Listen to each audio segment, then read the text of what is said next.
After Bhairavi is Bhuvaneshwari, so she's ruling the entire sky. She's ruling the entire sky, and therefore she is manifesting here on earth what Kali, Tara, and Shodashi are manifesting in the Hiranyagarbha. That means they are planning, they're manifesting. She is actually grossifying it here, making it a reality here on the earth. So Bhuvaneshwari is often worshipped for glory, richness, glory, enhancement in business, weddings, and relationships, fertility, child fertility, all the good things about household life, society life. Bhuvaneshwari gives you all the abundance, what word we use, abundance, in all sense, richness. The word abundance means richness in all sense, 360 degree of richness in every sense. Okay. Different from Kamalatmika.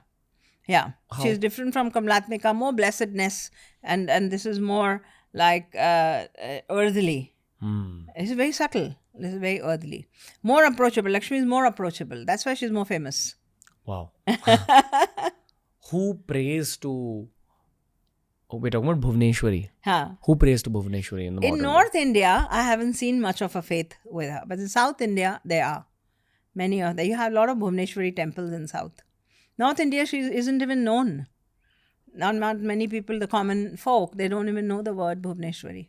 Should we be stopping the conversation here? Or should we elaborate on Tara, Kalima and Tripura Sundari? Tripura Sundari. Shodashi. Yeah, we can, so that we do justice to this talk. Very briefly speaking about the rulers of the Gunas, especially the Shodashi, she's become more famous. And Tara has gone more to the Orient, to the Buddhist culture. Why is that? It's just, I think, some historical, geographical reason for it. Buddhism had come into India and, and then they developed. It's not that there's no work done there. It's not like that. The Buddhist saints and seers have worked a lot on, done a lot of sadhana on Tara. And Tantra has, as a separate wing of practice, has developed over there with the Tara cult. In here in India, we have Ugra Tara and Saumya Tara worshipped. Ugra Tara and Saumya Tara. The Ugra Tara is a very fiery version of Kali. They say that Kali is transcended. So you're there in consciousness. But Tara is transcending. That means she's very helpful for you to take you into the higher, this thing. So Tara worship is really very, especially in the east and the northeast, there's a lot of Tara worship still going on. We have the Tara Peeth, above West Bengal, in West Bengal near Calcutta. Tara Peeth is very famous. It's very nice. Ugra Tara is worshipped there. Saumya Tara has gone more to Buddhist, I feel. The one sitting on the lotus, the white colored Tara. She depicts education. Saraswati, she's a tantric Saraswati. Even Matangi is a tantric Saraswati, the lower. Because of arts, all the arts. This one is more white. Tara is more white because she opens wisdom and opens the direction, the right steps that you want to take in life. The misunderstanding that people often get out of these Devis is, out of all the Devi sadhanas, is their mind, the conditioned mind, automatically goes towards practical applications in their work and in their material side, which is not what they're made for. They are there, they're there. And that's something that you'll automatically get, you need not ask. It's something that you'll automatically get, you need not ask. But the focus being there reduces the effect of the blessings. The focus should be to embrace the Devi. Obviously, if the Devi is there, the source of energy is there, you'll get everything. If you say, I want to befriend the sun, is the sun going to befriend you without his rays? It's said that the glory of the Devi comes to you automatically when you befriend the Devi. So the focus, as the takeaway from this podcast probably, with me sitting here, that the love for the goddess is an important aspect that shouldn't be missed out. And focus on siddhis, focus on blessings, and focus on the byproducts of this blessing should not be focused on. You'll get that automatically. Those who really want to worship and they want to experience the Devi, increase your love and seeking for the Devi for her sake, rather than for this sake and that sake, which will automatically come. And then Kali, the dark, She is all of us know, Ramakrishna Paramhans is there. So many other Kali sadhaks are there. Ocean of love and compassion. She annihilates everything. She finishes the ego completely. So Kali Bhakti is done. Real Kali Bhakti is done by sadhaks those who really want to finish their ego. She completely, it takes you into a transcendent state of samadhi. She's samadhi. You can say that dharana, dhyan, samadhi, the samyam that we spoke about, in the Devis, dharana, dhyan and samadhi, these three people are capable of doing. The three Devis are capable of doing.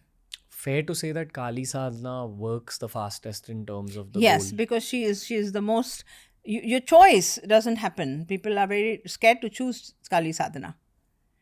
She chooses you though. She chooses you. She'll choose you. And it is the fastest. Because it is the purest. It is the purest. She's got no conditioning. Other Devis have avarans.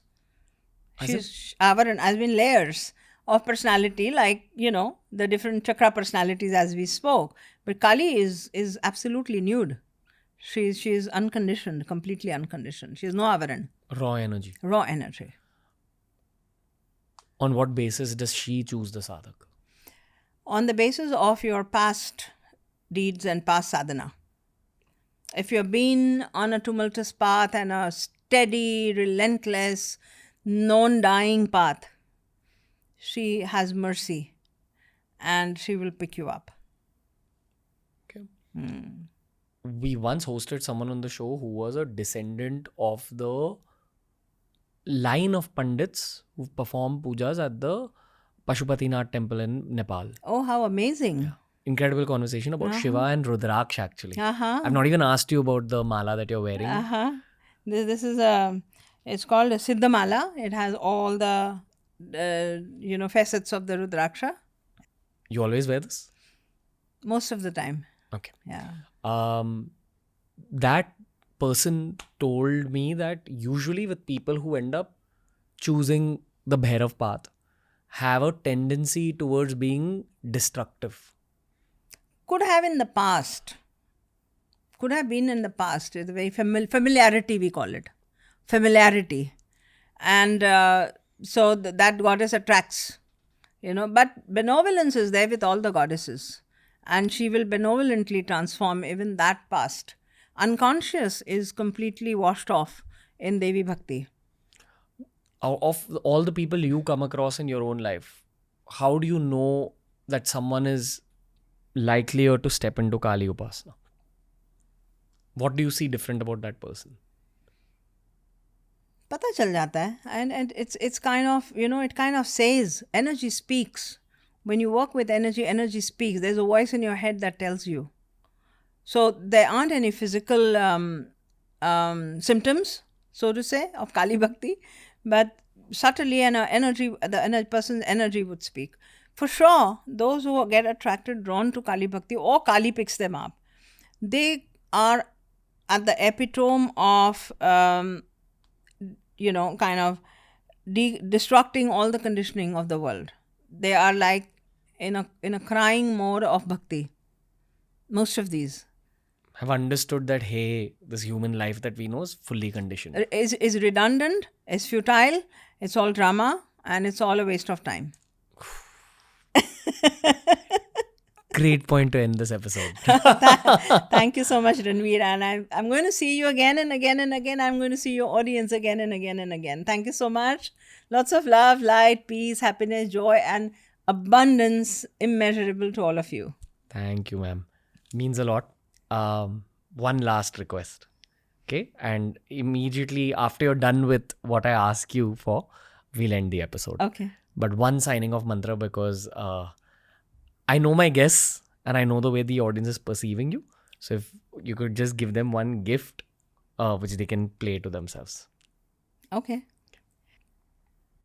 Shri Varchasyam Ayushram Arogyam Vidhat Pamanam Mahiyate Dhanam Dhanyam Pashum Bahuputra Labham Shatasam Vatsaram Dirgham Ayuhu Rinarog Adi Daridra Papa Kshuda Apamrityava Bhaya Shoka Manastapa Nashtantu Mama Sarvada Ya Evam Ved Om Mahadevya Vidmahe Vishnu Patni Cha Dhimahi Tanno Lakshmi Prachodayata. Om Shanti. Thank you, ma'am. Thank you. If you enjoyed today's clip, make sure you check out these curated playlists that we've made especially for you related to the subject that was spoken about in this clip.